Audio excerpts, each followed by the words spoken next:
हाँ जी, नमस्कार प्यारे साथियों। आप सभी का राइज़ अप क्लासेस के इस डिजिटल मंच पर पुनः स्वागत, अभिनंदन। हमारी जो आरपीसी के पीवाईक्यूज़ चल रहे थे, जो लेटेस्ट पीवाईक्यूज़ थी, उसकी एक श्रृंखला चल रही थी विकारी शब्दों की और जिसमें हमने संज्ञा, सर्वनाम देख लिए थे। आज उसी श्रृंखला में आज हम देखेंगे विशेषण। यथासंभव जितना कोशिश होगा हम वहाँ समझने का प्रयास करेंगे, उन प्रश्नों को उसी तरीके से जिस तरीके से हमने पिछली 2 क्लासें ली है, उसी तरीके से चारों ऑप्शन तक जाएँगे, उन ऑप्शन को समझेंगे। उसके बाद उस ऑप्शन को जाके टिक करेंगे जो वास्तविक रूप में उस प्रश्न का आंसर है, उस क्वेश्चन का आंसर है। तो चलिए का पहला सवाल लेते हैं और ये सब इंस्पेक्टर एग्जाम 6/4/2026 यानी कि एकदम लेटेस्ट सवाल है। किस विकल्प में दोनों शब्द विशेषण हैं? अब हमें देखना है दोनों शब्द विशेषण होने चाहिए। अब ऐसा विकल्प अपने को देखना है। ठीक है भाई। पहला, धमकी। देखो मित्रों, अगर आपने पिछली 2 क्लास देखी है, तो आपको पूर्णतः विदित है कि धमकी सर्वनाम तो धमकी विशेषण तो नहीं हो सकता क्योंकि जैसे एक बात आप बता दूं, संज्ञा की विशेषता, आप कोई भी संज्ञा शब्द लीजिए, उसके आगे धमकी को रखिए, क्या वो उस हिसाब से सेट हो रही है, वो उस संज्ञा की विशेषता बता रही है, तब तो होगा विशेषण। अगर विशेषता बताती है, नहीं बताती तो विशेषण नहीं होगा। और बाकी आप पीछे की क्लास देख चुके हैं, तो इस पर आप आराम से समझ सकते हैं। धमकी एक प्रकार से भाववाचक संज्ञा है। ठीक है भाई। हाँ, धर्मांध व्यक्ति, हाँ बिल्कुल, ये विशेषण है। लेकिन हमें क्या कहा है, दोनों शब्द होने चाहिए, इसलिए ये विकल्प ठीक नहीं है हमारे अनुसार, और इस विकल्प को हम सही नहीं मानेंगे। चलो अगला, गोपनीय और गोलोक। गोपनीय, ठीक है भाई, इसको हम विशेषण मान सकते हैं और ये विशेषण है भी। ओके। गोलोक, गोलोक अपने आप में एक व्यक्तिवाचक संज्ञा है। कई मित्रों को इसके बारे में जानकारी नहीं होती। ये भगवान कृष्ण के विशेष आवास को कहा जाता है। जो विशेष भगवान कृष्ण का आवास है, वेदों में या फिर आप ग्रंथों में इसके बारे में जानकारी मिलती है। तो इसलिए ये जो शब्द है, ये व्यक्तिवाचक संज्ञा है। व्यक्तिवाचक, ये शब्द व्यक्तिवाचक संज्ञा है क्योंकि ये भगवान कृष्ण के विशेष आवास का नाम है। ठीक है। रोगी और भविष्य, रोगी व्यक्ति और भविष्य का, यानी कि ये दोनों किसी ना किसी संज्ञा की विशेषता बताते हैं और ये हमारे उत्तर के अनुसार भी सटीक और सही बैठ रहे हैं। अगला विकल्प भी देख लेते हैं, उसके बाद हम डिसाइड करेंगे कि इन चारों में से सही उत्तर कौन सा है। कटाक्ष, कटाक्ष अपने आप में एक भाववाचक संज्ञा है और प्रेम अपने आप में भाववाचक संज्ञा है। तो आप ऐसे समझे कि विकल्प 4 होगा नहीं, विकल्प 3 है नहीं, क्योंकि इसमें ये जो है, ये विकल्प संज्ञा का है, ये विकल्प संज्ञा का है। अगर ये और ये विशेषण है भी तो हमें तो चाहिए दोनों, इसलिए विकल्प नंबर 3 इसका उचित उत्तर होगा। चलिए मित्रों, नेक्स्ट, किस विकल्प में सभी गुणवाचक विशेषण है? गुणवाचक की विशेषता क्या है? काल, आकार, गुण, धर्म, इस प्रकार की विशेषता बताएंगे। ठीक है। अब आप मुझे ये बताओ कि अगर आपको मैं एक ऐसा फॉर्मूला दूं जिससे आप किसी तरह से कंफ्यूज नहीं होंगे और गुणवाचक विशेषण को निकाल लेंगे, तो आप हमेशा गुणवाचक विशेषण की जानकारी के लिए कैसा कैसा प्रश्न करोगे? और आपको गुणवाचक विशेषण, अगर कैसा का उत्तर दे रहा है तो गुणवाचक है, और अगर कैसा का उत्तर नहीं आ रहा है तो इसका मतलब यह है कि वह गुणवाचक नहीं है, गड़बड़ है, और अन्य 3 में से एक कोई है। चलो भाई, लंबा, पूरा, भारी। ठीक है। कैसा, लंबा, यहां तक तो ठीक है। पूरा, आपको लग रहा है कैसा, पूरा, भारी, ये शब्द इसका उत्तर दे रहे हैं। चलो नेक्स्ट चलते हैं। टिकाऊ, स्थानीय, फीका। कैसी वस्तु, टिकाऊ। कैसा व्यक्ति, स्थानीय। अ, कैसा स्वाद, फीका। यानी कि ये तो पूर्णतः हमारा उत्तर दे रहे हैं। पूरा, समूचा, इस प्रकार के जो है संख्यावाची या परिमाणवाचक में आएंगे, इसलिए इसका ये उत्तर नहीं होगा। चलो, ये उत्तर हमारे अनुसार ठीक है, फिर भी हम चौथे उत्तर तक जाएंगे। समान, समूचा और सूखा। कैसा, सूखा, ये उत्तर आ रहा है, लेकिन समूचा परिमाणवाचक, परिमाणवाचक में जाएगा। इसलिए मित्रों, हमें तो सभी शब्द चाहिए थे और यहां सभी शब्द नहीं हैं। चलो भाई आगे। सारा नीचा घोड़ा कैसा नीचा, कैसा सॉरी घोड़ा नहीं चौड़ा, कैसा चौड़ा। लेकिन सारा, ये दो अगर हमें उत्तर दे भी रहे हैं, लेकिन ये सारा, समूचा, ये शब्द परिमाण और संख्यावाचक में जाते हैं। इसलिए अ, हम आगे चर्चा करेंगे परिमाण और संख्यावाचक को आप कैसे विभेदित करेंगे, क्योंकि कुछ शब्द ऐसे हैं जो दोनों में एक समान उपयोग आते हैं, जो अनिश्चयवाचक परिमाण या फिर अनिश्चयवाचक संख्या अनिश्चय संख्यावाचक में और अनिश्चय परिमाणवाचक में एक समान यूज लेते हैं। इसको हम चर्चा करेंगे, ये ऐसा अगर प्रश्न आया तो, अन्यथा अंत में इसके बारे में जान लेंगे। तो इसका विकल्प नंबर 2 एकदम उचित अर्थ है, क्योंकि सभी शब्द गुणवाचक हैं। टिकाऊ कैसा, स्थानीय कैसा, फीका। चलो भाई, किस विकल्प में गुणवाचक विशेषण नहीं है? पिछले में क्या था, सभी गुणवाचक होने चाहिए थे। इसमें यह है कि गुणवाचक विशेषण का विकल्प नहीं होना चाहिए। ठीक है भाई। अगला पिछला, पहला ही ये विकल्प कट गया। वर्तमान और नया गुणवाचक है। कैसा वर्तमान, कैसा नया, बिल्कुल सही है। कैसा काल, वर्तमान काल। कैसा कैसी वस्तु, नई वस्तु या नया। ठीक है, यहां तक तो ठीक है भाई, ये दो ठीक है। परंतु हमें तो क्या चाहिए था, किस विकल्प में गुणवाचक विशेषण नहीं है। ठीक है, अब इसमें तो गुणवाचक विशेषण मिल गए भाई, इसलिए ये विकल्प तो हमारे लिए ठीक नहीं। आगे, उचित कैसा, उचित कैसा, शांत कैसा, सीधा। ठीक भाई, ये तो पूरा ही गुणवाचक है, हमें चाहिए गुणवाचक विकल्प नहीं है। हाँ, सब, यथेष्ट, समुचा। आपको लग रहा है कैसा सब, कैसा यथेष्ट या कैसा समुचा? हाँ, अगर हम प्रश्न करें और इनका उत्तर सही मिल रहा है, हमारा कैसा से 99% गुणवाचक का सवाल निकल जाएगा। ठीक है, अब देखो, कैसा सब, कैसा यथेष्ट, कैसा समुचा, अगर हम किसी भी संज्ञा के आगे रख के करते हैं तो इस प्रकार का उत्तर सही नहीं मिलता। ठीक है, हमें क्या चाहिए था, किस विकल्प में गुणवाचक विशेषण नहीं है, और इस विकल्प में गुणवाचक विशेषण नहीं। इसके आगे वाला कैसा, काला, काला व्यक्ति, काला घोड़ा, कुछ किसी भी काली वस्तु, कुछ भी ले सकते हैं अपन। अ, कैसा बुरा, कैसा दुष्ट व्यक्ति, कैसा व्यक्ति बुरा व्यक्ति, कैसा व्यक्ति काला व्यक्ति। ऐसे करके ये तीनों विकल्प गुणवाचक विशेषण के हैं। विकल्प 1 ठीक नहीं है, विकल्प 2 ठीक नहीं है, विकल्प 3 ठीक नहीं है, लेकिन विकल्प 4 ठीक है, क्योंकि सब, यथेष्ट, समुचा ये परिमाण और संख्या वाचक में जाते हैं। इनका अगर हमें कैसे पता चलेगा कि वह परिमाणवाचक है या संख्यावाचक, एक बार आप थोड़ा ध्यान से देख लीजिए, ताकि आगे इस प्रकार का कॉमन या मिश्रित सवाल आए तो आप उसको समझ सकें। जैसे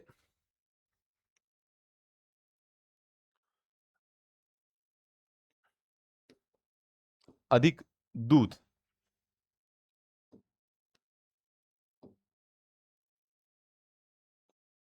ठीक है। अब दूध को मात्रा यानी परिमाण में मापा जाता है, अधिक दूध, यानी कि ये अनिश्चित अ, परिमाणवाचक में जाएगा। और इसी प्रकार अगर हम लिखें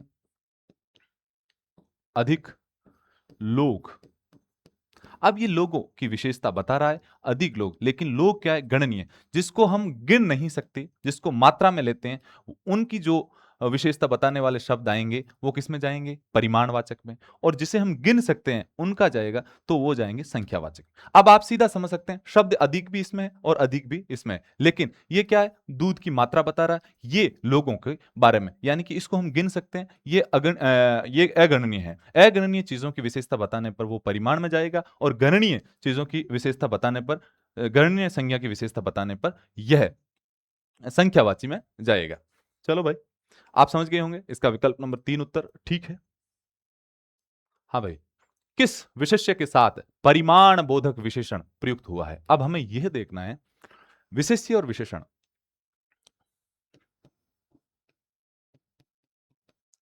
जिसकी विशेषता बताते हैं उसे विशेष्य कहते हैं, यानी कि संज्ञा। ठीक है, और विशेषण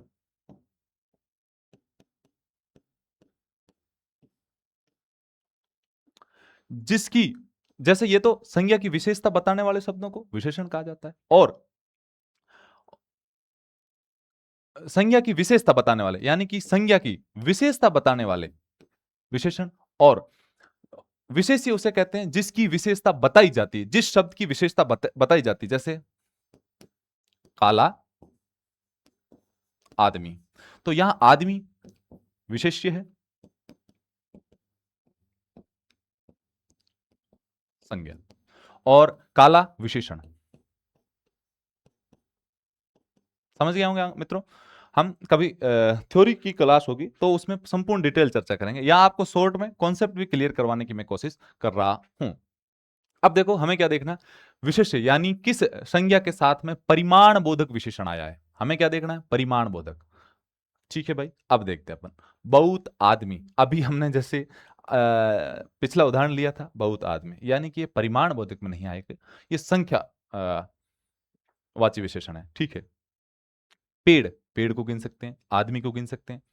2 सेर घी, घी मात्रा परिमाण है, ये संख्या है, इन्हें संख्या में ले सकते हैं, इसे परिमाण में ही मापा जाता है, परिमाण में ही मापा जाता है। अनेक देशों को गिन सकते हैं। चलो, यानी कि जो अगणनीय है, जिसको हम गिन नहीं सकते, जिसे केवल मात्रा में मात्रा में ले सकते हैं, इसलिए इसके साथ, यानी कि ये क्या है, घी विशेष्य, और ये क्या है, विशेष्य, ये क्या है, विशेषण। कैसा विशेषण, परिमाण बोधक विशेषण। चलो, विकल्प नंबर 3 इसका उचित उत्तर होगा। नेक्स्ट, संज्ञा से निर्मित विशेषण है। संज्ञा से निर्मित विशेषण, ये एक प्रकार से, अगर आपने संज्ञा की क्लास देखी है तो अब आप चुटकी में इसका उत्तर बताओगे। और मैंने लगभग सारी क्लासें इस हिसाब से लिए ताकि थोड़ा थोड़ा समझने पर आपका पूरा कॉन्सेप्ट भी क्लियर हो और इन पीवाईक्यू से आप रूबरू हो सके। तो हमने इसके बारे में पूर्णतः चर्चा की है, किस प्रकार संज्ञा जो है वो निर्माण होती है, किन शब्दों से, भाववाचक, जातिवाचक संज्ञा, किस प्रकार इनके विशेष प्रयोग शॉर्ट में हमने समझे थे। अगर आपको पता है तो आप यहाँ इसका उत्तर अवश्य रूप में दे पाओगे। अब देखो, पहला विकल्प राष्ट्रीय, दूसरा आपसी, तीसरा बाहरी और चौथा टिकाऊ। अगर आपने संज्ञा पूर्णतः पढ़ी है तो इस आपको ऐसा लग रहा है ये हमारा कोई सवाल है ही नहीं, ये एक अपने आप में फोकट का हलवा सवाल है जिसको आसानी से कर सकते हैं। चलो भाई, राष्ट्र, इसमें मूल शब्द क्या है, राष्ट्र। राष्ट्र में कौन सा, ये प्रत्यय जोड़ के, प्रत्यय के बारे में पढ़ेंगे तब हम इस पर परिचर्चा भी करेंगे। ईये का, अनीय का, इन प्रत्ययों का प्रयोग किस प्रकार होता है और वो शब्द में जुड़ के किस प्रकार का अर्थ देते हैं, ये भी जानेंगे। लेकिन अभी हमारा जो है वो विशेषण है और संज्ञा के बारे में ही जानना है। राष्ट्र संज्ञा है, जातिवाचक संज्ञा है, और उसमें ईये प्रत्यय जोड़ के, जैसे राष्ट्रीय लोग, विशेषता बता रहा है उसकी, ये विशेषण है। यहाँ उत्तर हमारा निकल गया, लेकिन और संज्ञा से भी है। ठीक है, आपसी, आप में, आप मूलतः सर्वनाम है। ठीक है भाई, और आपसी लोग, ये भी विशेषता बताता है, लेकिन ये सर्वनाम से निर्मित है, संज्ञा से निर्मित नहीं है। बाहरी लोग, बाहर क्या है, अव्यय है, अव्यय में प्रत्यय जोड़ के बनाया गया है, और ये संज्ञा से निर्मित नहीं है, यानी कि ये विकल्प भी नहीं है, ये भी नहीं है, और टिकाऊ, टिकना क्रिया है और उसमें आउ प्रत्यय जोड़ के, यानी कि ये भी नहीं है। सर्वनाम, अव्यय और क्रिया, हमें क्या चाहिए था, संज्ञा, ये रहा संज्ञा। विकल्प नंबर 1 इसका उचित उत्तर होगा। हाँ भाई, निम्न में से किस समूह, इस बार समूह है, किस समूह में सभी शब्द गुणवाचक विशेषण नहीं है। अब देखो यहां क्या कहा है, समूह, सभी और नहीं। इस प्रकार के प्रश्न में हमें केवल इत्मीनान, धैर्य रखना होता है। हम धैर्य से इसे आसानी से सवाल को कर पाएंगे। कोई ऐसा नहीं है, आप केवल अगर यहां तक जाओगे ही नहीं तो आप यहां सभी तक पहुंचोगे, उलझ के पहला दूसरा कोई ना कोई ऑप्शन टिक करके। इस मामले में पूरा आप अपना किया कराया, पूरा याद किया, पूरा कॉन्सेप्ट क्लियर होने के बावजूद भी सवाल गलत कर दोगे और सीधा नुकसान 2.66, बड़ा भारी नुकसान है। और अब मित्रों, आपको बता दूं कि 2.66 जब चयन में आता है ना, बहुत बड़ी भूमिका अदा करता है। और अगर आप रैंक के हो और उसमें आपने ऐसी कोई छोटी भूल कर दी तो आपको रैंक पिछाड़ देगा। ये कैसे बताऊं, मेरे मान लीजिए क्या, मेरे 314.19 अंक थे और मेरी जो रैंक थी वो 32 थी। अब आपको यकीन नहीं होगा, 314.79 और इसके बीच में लगभग 10 लोग आ गए थे, यानी कि 314.19 वाले व्यक्ति के 21वीं रैंक थी और मेरी 319, यानी कि 314. 79 की जो रैंक थी उसमें 21वीं रैंक थी और मेरी 314.19 थी और मेरी 32वीं रैंक। देख लो इतनी सी बात में 10 लोग आ गए। तो आपको ये नहीं है सभी समूह इस प्रकार के शब्दों को विशेष से पढ़ना है, विशेष से ध्यान देना है। ये आपको चयन से वंचित कर सकते हैं, ये आपको रैंक से वंचित कर सकते हैं। तो इस चीज को आप पूर्णतः ध्यान में रखेंगे विद्यार्थियों। ये चीजें ही आपको उस वक्त इत्मीनान से देखनी होती है। बाकी आप अगर अच्छी तैयारी करके गए हो कहीं मात नहीं खाओगे। आपको मात खाने का जरिया ये सवाल है। अब देख लो कि निम्न में से किस समूह में सभी शब्द गुणवाचक विशेषण नहीं है। यहां आके यहां तक तो पूरा ऐसे आपको तैयार किया और एक प्रकार से आपका सीधा ऑप्शन टिक करने के लिए बनाया। फिर उसके बाद क्या क्या नहीं बना के आपसे गलत करवाने की कोशिश की गई। और जब आप गलत करते हो तो ये हाल होते हैं, चयन से वंचित या रैंक से वंचित। चलो अब हम देखते हैं अपना उत्तर। समूह सभी में गुणवाचक विशेषण नहीं होना चाहिए। ऐसा समूह जिसमें गुणवाचक विशेषण नहीं। नया, पुराना, ताजा। कैसी वस्तु? मान लो नई वस्तु, नया, पुराना, ताजा, ये सब कैसा का उत्तर देंगे? आप कभी भी किसी भी वक्त उसको संज्ञा के साथ जोड़ के देखिए, आपको उत्तर मिल जाएगा। ठीक है, यानी कि ये तो हमारा उत्तर नहीं है। लंबा, चौड़ा, गहरा। कैसा लंबा, कैसा चौड़ा, कैसा गहरा। बिल्कुल ये गहरा, इसको हटाइए, गहरा बिल्कुल सही, यानी कि ये भी हमारा उत्तर नहीं है। आधा, बहुत, अल्प। आपको क्या लग रहा है? आधा, बहुत, अल्प, ये कैसा का उत्तर दे रहे हैं? नहीं, ये संख्यावाची या परिमाणवाचक में जाएंगे, यानी कि इसका विकल्प नंबर 3 उत्तर सही होगा, जो कि पूरा समूह कोई भी गुणवाचक विशेषण नहीं है। तो ये भेला नहीं, भला। भला, बुरा, उचित। भला, बुरा, उचित। कैसा व्यक्ति भला, कैसा व्यक्ति बुरा, कैसा व्यक्ति उचित, सीधा आप उत्तर निकालो। किसी प्रकार की कोई आपको चिंता करने की या घबराने की जरूरत नहीं है। आसानी से ये सवाल किया जा सकता है। ये सवाल केवल और केवल समय मांगता है हमसे, जरा सा समय मांगता है। हाँ भाई, जिस विकारी शब्द से संज्ञा की व्याप्ति मर्यादित होती है उसे कहते हैं विशेषण। हमने इसकी शुरुआत में चर्चा की थी। कैसे? अब देखो विद्यार्थियों, ये एक शब्द है घोड़ा। अब घोड़ा यानी संसार के संपूर्ण घोड़े। घोड़ा यानी संसार के संपूर्ण घोड़े। हमने केवल घोड़ा का उदाहरण लिया, बाकी आप किसी का उदाहरण जोड़ के देखेंगे किस प्रकार से संज्ञा की व्याप्ति मर्यादित होती है, आप समझ जाएंगे इससे। घोड़ा यानी संसार के संपूर्ण घोड़े। अब देखो मैंने लिखा काला घोड़ा। अब इसने घोड़े की प्रजाति को सीमित किया है। सीमित किया यानी व्याप्ति को एक प्रकार से आप समझो उस अर्थ को संकुचित किया, छोटा किया है और एक प्रकार से इसको मर्यादित किया। मर्यादित का एक प्रकार से ये समझो इसके प्रसार को रोका है। जो घोड़ा वर्ग कितना विस्तृत था, व्याप्ति का अर्थ विस्तृत होता है, इस मर्यादित का अर्थ है संकुचित। व्याप्ति यानी विस्तृत और मर्यादित यानी संकुचित।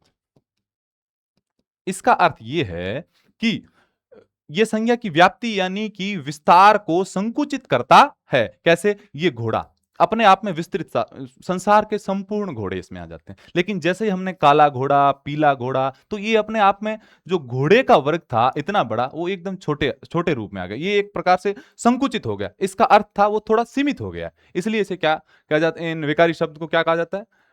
जिस विकारी शब्द से संज्ञा की व्याप्ति मर्यादित होती है उसे क्या कहते हैं? सीधा सीधा अर्थ है विशेषण। कहीं कोई घबराने की आवश्यकता नहीं है। अब आप समझ गए होंगे। ये मैं छोटे उदाहरणों के साथ समझा रहा हूं ताकि आप सीधा अपने उस कॉन्सेप्ट को भी टच कर सके जिसको मैं समझाने की कोशिश कर रहा हूं, और आपका कॉन्सेप्ट क्लियर होते होते नया सवाल भी आपको मिल गया। हाँ भाई, सहायक आचार्य, एपी, असिस्टेंट प्रोफेसर, 2024 में पूछा गया सवाल है। कौन सा विवरण सही नहीं? ये थ्योरी का सवाल है भाई। ये थ्योरी का विवरण मतलब यहां थ्योरी पूछी जाएगी। तो हम देखेंगे कि थ्योरी में किस प्रकार के सवाल आते हैं। विशेषण शब्द संज्ञा की व्याप्ति मर्यादित करते हैं। पिछला सवाल देख के आए, बिल्कुल सही है। हमें तो क्या देखना जो सही नहीं है। व्यक्तिवाचक संज्ञा के साथ आने वाला विशेषण संज्ञा की व्याप्ति मर्यादित नहीं करता, केवल उसका अर्थ स्पष्ट करता है। यह बात भी ध्यान रखना विद्यार्थियों। कुछ चीजें प्राय का अर्थ होता है हमेशा नहीं, ज्यादातर। तो आप ये समझे, प्राय संज्ञा की व्याप्ति मर्यादित करता है, लेकिन व्यक्तिवाचक संज्ञा के साथ में अगर कोई विशेषण आ रहा है तो वो उसके अर्थ को स्पष्ट करेगा, ना कि उसको सीमित। जैसे एक उदाहरण लेते हैं, सीता शब्द है। सीता के अंदर हम पतिव्रता जोड़े, आपको क्या लगता है ये इसके अर्थ को संकुचित कर रहे हैं? नहीं, ये इसके अर्थ को स्पष्ट कर रहे हैं कि वो नारी जो सीता एक प्रकार से क्या है, पतिव्रता। तो ये क्या है, उसकी एक प्रकार से विशेषता भी है, लेकिन संकुचित अवस्था में नहीं आके उसके अर्थ की स्पष्टि। भले ही आप ऐसा दूसरा ले लें, काला रमेश, तो ये व्यक्ति विशेष के बारे में अर्थ स्पष्ट किया गया है कि वह जो काला रमेश है उसके बारे में। ठीक है, अगर काला आदमी कहते हैं तो आदमी तो संसार के सारे आदमी, और उसमें से काले व्यक्तियों का जो वर्ग है उसको सीमित करके हमारे सामने प्रेजेंट किया गया। यानी कि व्यक्तिवाचक संज्ञा अर्थ को स्पष्ट करती है, उसको संकुचित, अर्थ को संकुचित या विस्तारित होने से रोकती नहीं है। चलो भाई, विशेष्य के साथ, ये भी विकल्प सही है। अब आगे बढ़ते हैं। विशेष्य के साथ विशेषण का प्रयोग दो प्रकार से होता है, संज्ञा के साथ और क्रिया के साथ। बिल्कुल, जो संज्ञा के पहले विशेषण आते हैं उसे क्या कहा जाता है, विशेष्य विशेषण। और जो संज्ञा के बाद में आते हैं वो एक प्रकार से उसे उद्देश्य विशेषण और वो विधेय विशेषण कहलाते हैं, जो संज्ञा के बाद में आते हैं। जिस प्रकार संज्ञा से पहले अगर कोई विशेषण आया है तो वो क्या है, वो है अपने आप में उद्देश्य विशेषण, और जो उसके बाद में, संज्ञा के बाद में आके विशेषता बता रहा है वो है विधेय विशेषण। ये इसी की एक प्रकार से ये लाइन उसी की द्योतक है कि विशेष्य के साथ विशेषण का प्रयोग दो प्रकार से होता है। बिल्कुल, एक तो संज्ञा से पहले और एक संज्ञा से बाद। संज्ञा से पहले यानी कि संज्ञा के साथ और क्रिया के साथ जो अंत में जुड़ता है उसे विधेय विशेषण कहते हैं। जो पहले संज्ञा से पहले और संज्ञा के साथ जुड़ता है उसे क्या कहते हैं, उद्देश्य विशेषण। अब अगला, यानी कि यहां तक ठीक है, तो विकल्प ये गड़बड़ होना चाहिए भाई, सभी विशेषण विकारी हैं। अब देखो, विशेषण विकारी तो है क्योंकि हम विकारी शब्द ही पढ़ रहे हैं, लेकिन सभी सभी शब्द अपने आप में एक प्रकार से यूं समझो कि संचय का द्योतक है। कैसे, सभी विकारी नहीं होते।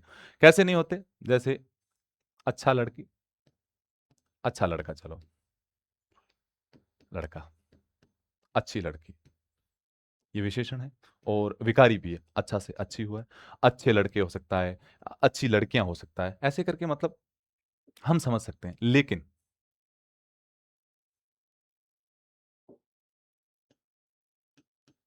भारी लड़की,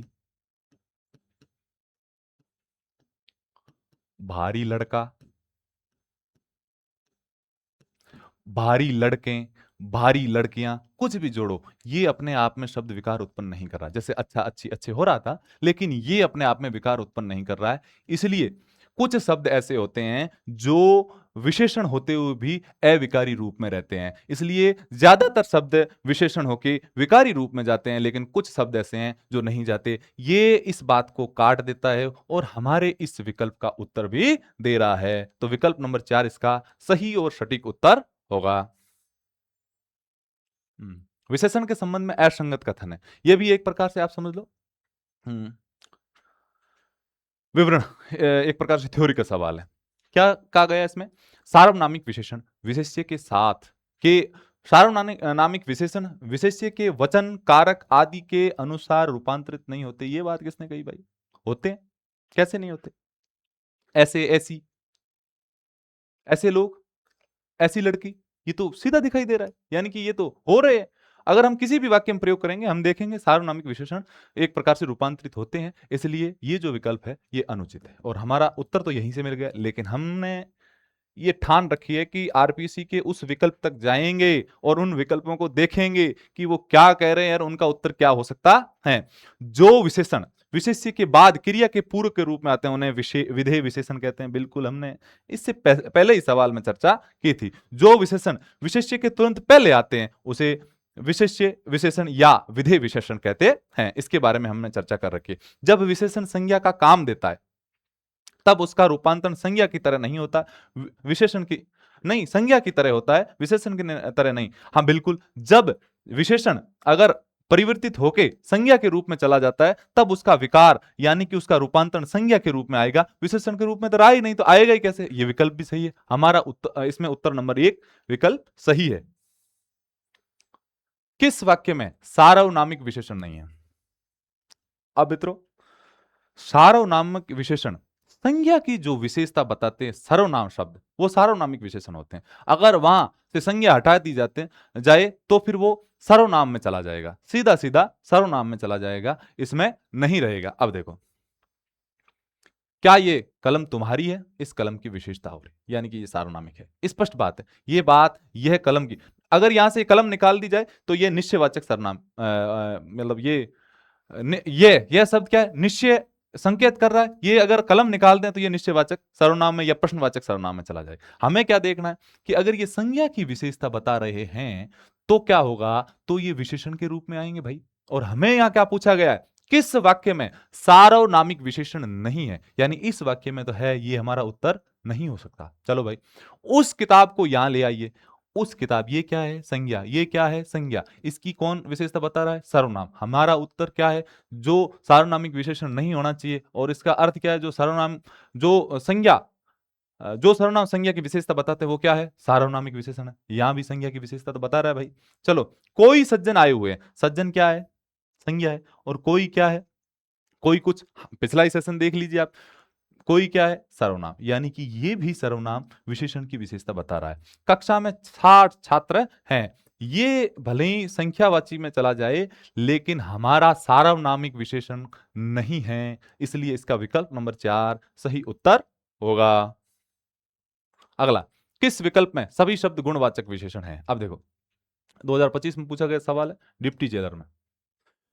आरपीएससी की बड़ी से बड़ी वैकेंसी, असिस्टेंट प्रोफेसर से लेकर जो भी वैकेंसियां हुई है, ग्रेड फर्स्ट सेकंड, एसआई और डिप्टी जेलर, एसआई टेलीकम्युनिकेट, सब में सबके सवाल हमने देख लिए। वो भी एक प्रकार से टॉपिक वाइज और विगत 5 सालों के। कैसे सवाल आ रहे हैं आप सीधा समझ रहे होंगे। आपको सीधा इसके बारे में पता चल रहा है कि यह सवाल किस प्रकार का बना रही है एजेंसी। अब हमें क्या देखना? गुणवाचक। अधिक, सारा, चिकना, कैसा, ये है। लेकिन सारा और अधिक गुणवाचक नहीं हो सकते। आप खुद अनुमान लगाइए, ये क्या है? पुराना, बुरा और नुकीला। ठीक भाई, यहां हम रुकेंगे क्योंकि हमें तो कैसा सवाल करना, इसलिए ये विकल्प तो है नहीं। लाल, कैसा? लाल। इतना, उतना, जितना, नहीं भाई। बहुत, ये अपने कैसा का जवाब नहीं दे सकेंगे। चलो, ये तो नहीं है भाई। आप खुद कमेंट करना और बताना। अब हम पूरे सवालों से गुजरे हैं तो अब आपको इतना तो नॉलेज होना चाहिए। इतना, उतना, बहुत, सारा, अधिक, ये किस में जाएंगे? ये कौन से अपने इसमें विशेषण में जाएंगे? आप बताइए। थोड़ा, किंचित, मात्र, ये किस में जाएगा? भला और कुछ, यानी कि इसमें भला अपना, सॉरी, भला गुणवाचक है। ठीक है भाई। लाल गुण है। ठीक है भाई। चिकना गुण है। लेकिन अन्य जितने भी विकल्प हैं वो नहीं है, इसलिए हमें क्या चाहिए था? गुणवाचक। अब हम अगर काट के करें ना तो ऐसे कर सकते हैं, ये गया, ये गया, पीछे यही बचा है। अब हम कुछ भी कर लें तो हमको ये उत्तर करना ही होता है, क्योंकि इनमें तो हमें सीधा प्रमाण मिल गए भाई। तो कैसा, पुराना कपड़ा, बुरा व्यक्ति, नुकीली चीज, कुछ भी हो सकती है। यहाँ विकल्प कैसे का उत्तर दे रहा है, सीधा आप उत्तर टिक कर दीजिए। क्रिया से निर्मित विशेषण, हम आगे क्रिया पढ़ेंगे, लेकिन क्रिया से निर्मित विशेषण। अब अगर आपने संज्ञा का जो प्रकरण देखा है तो आप यहां से क्रिया से विशेषण का भी निर्माण करवा देंगे। भागना क्रिया है और इससे भगोड़ा, ओड़ा प्रत्यय जोड़ के विशेषण निर्मित किया गया है। यानी हमारा विकल्प तो यहां आ गया, लेकिन ये भी तो देखेंगे। पुष्प, पुष्प में इत प्रत्यय जोड़ के पुष्पित बनाया है। यानी कि पुष्प क्या है? जातिवाचक संज्ञा। क्या है? जातिवाचक संज्ञा। विशेला, विष क्या है? संज्ञा है भाई, जातिवाचक, और इसमें अयला प्रत्यय जोड़ा गया है। ठीक है भाई, यहां इत प्रत्यय जुड़ा है। और तुम्हारा क्या है? ये सर्वनाम है। क्या है? सर्वनाम से बना है भाई। आगे हमारा विकल्प नंबर 1, भागना क्रिया से निर्मित विशेषण है। ओके। निम्नलिखित में से किस वाक्य में परिमाणवाचक विशेषण, परिमाणवाचक विशेषण का प्रयोग नहीं हुआ है? हम यहां इतनी तक जाके सीधा नीचे गए और काम खत्म करके नहीं आ जाए, इसलिए पूरा पढ़ना है। पूरा पढ़ने के बाद हमें क्या करना है? उत्तर देना है। यह भी 2025 में आयोजित है, एसआई टेलीकम्युनिकेशन में आया है। ठीक है भाई। लड़के ने सारी संपत्ति, ठीक है, उड़ा दी भाई, सारी संपत्ति उड़ा दी। बहुत परिश्रम। हम सीधा उत्तर को करेक्ट करेंगे। पूरी लाइन पढ़ने का मतलब ही क्या है? वो लाइन या लंबी जितनी लाइन देगा उतना ही अंदर सरल उत्तर होगा भाई। कोई आदमी, कोई आदमी, कुछ लाभ, अब मेरी बात सुनो, इनसे कुछ लाभ नहीं हुआ। अब मेरी बात सुनो, अब यहां एक चीज नोट करें आप, एक चीज नोट करें, इनसे कुछ लाभ नहीं हुआ है। अब आप एक चीज नोट करें, अभी हम क्या पढ़ के आए थे, सार्वनामिक विशेषण, ये संपत्ति, ये अपने परिश्रम वाला, बहुत बहुत, इनसे कुछ। अब यहां ये एक बात देखो, परिमाणवाचक विशेषण का प्रयोग सीधा आप अगर जाओ तो ये क्या है, आदमी, कोई आदमी आया है, आदमी की क्या बता रहा है विशेषण, यानी कि ये क्या है, सार्वनामिक विशेषण, सार्वनामिक विशेषण। हमारा उत्तर सीधा निकल गया, सीधा निकल गया।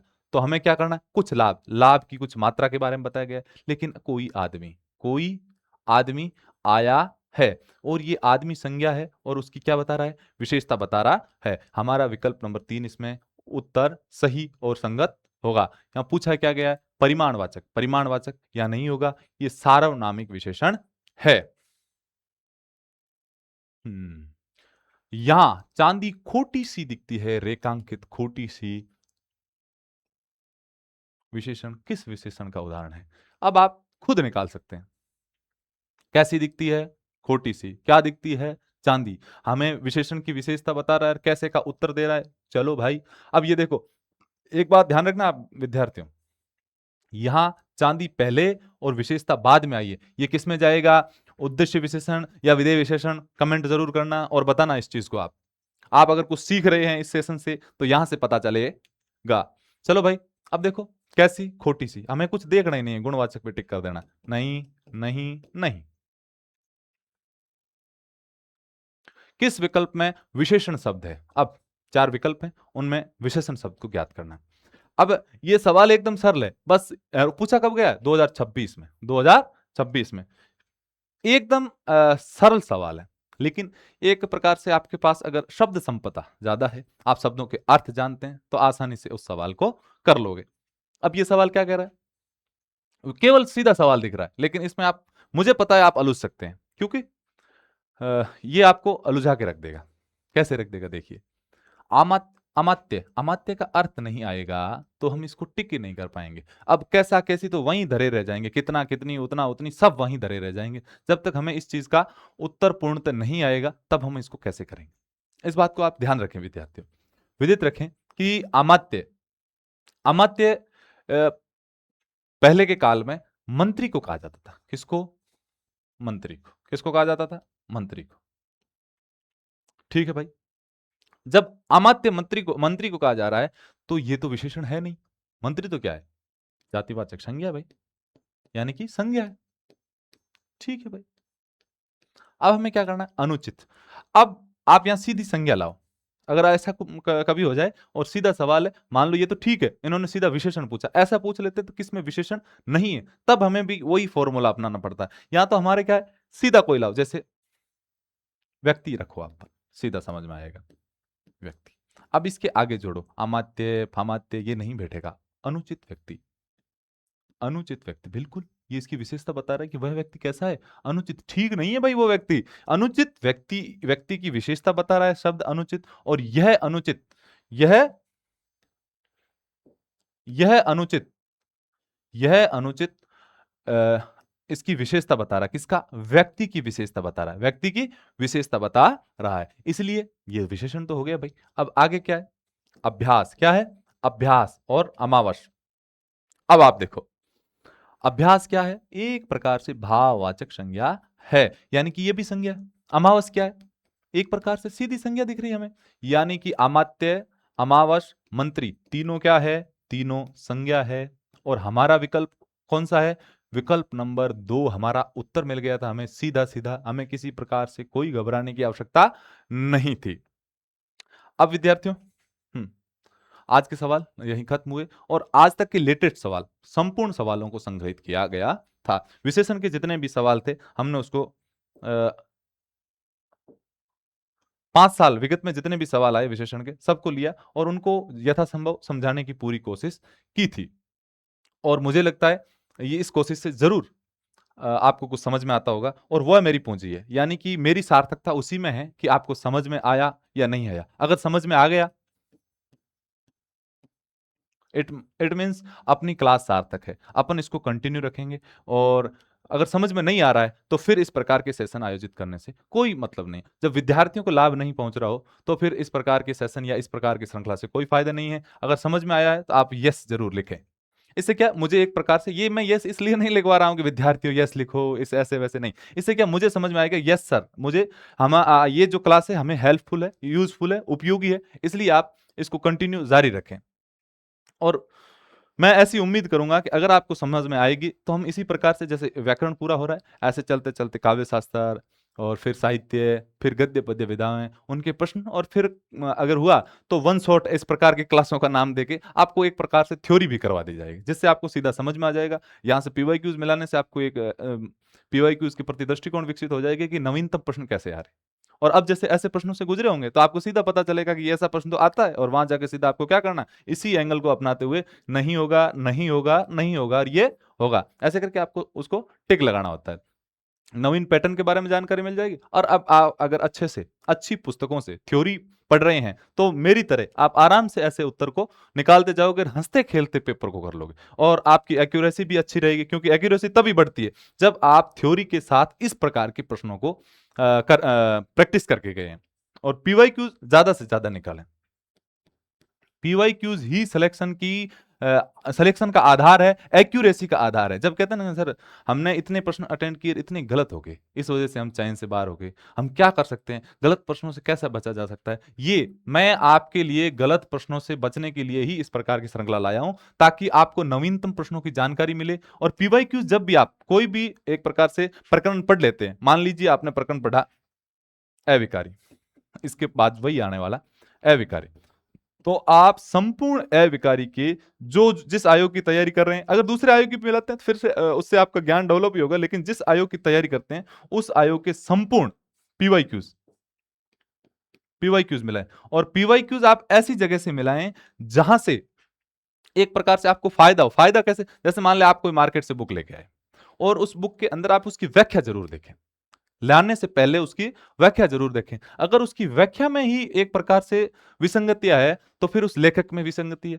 और वो हमें कुछ किसी भी प्रकार की जानकारी सही नहीं देगा, और हो सकता है उसमें उत्तर भी 3 का 4, 4 का 5 ऐसे दे दे और हम भ्रमित हो जाएं। हम जिस थ्योरी को पढ़ के गए वो वहां सेट ही नहीं हो रही, हमको लग रहा है कि या तो हम पढ़ रहे हैं वो गलत है या फिर आयोग गलत है। लेकिन गलती कहां हो रही है, गलती हो रही है उस लेखक की, जो सही ना तो सही उत्तर का चयन करवा रहा है और ना ही उस प्रकार की सही व्याख्या करवा रहा है। तो आपको विशेषतः पीवाईक्यूज में ये ध्यान देना है, आप उसी लेखक को चुनेंगे जहां, या उसी पुस्तक को चुनेंगे जहां गलतियां कम है और व्याख्या अच्छी है, प्रमाणिक पुस्तकों से व्याख्या की गई है। इसके बारे में आपको विशेषतः ख्याल रखना है मित्रों। चलो, आज की क्लास तो मित्रों हो गई समाप्त। मिलते हैं अगले सेशन में, तब तक के लिए आप जुड़े रहिए, मस्त रहिए और हंसते हुए पढ़ते रहिए। बहुत बहुत शुक्रिया, बहुत बहुत धन्यवाद। इसी तरह खिलखिलाते हुए पढ़ते रहना।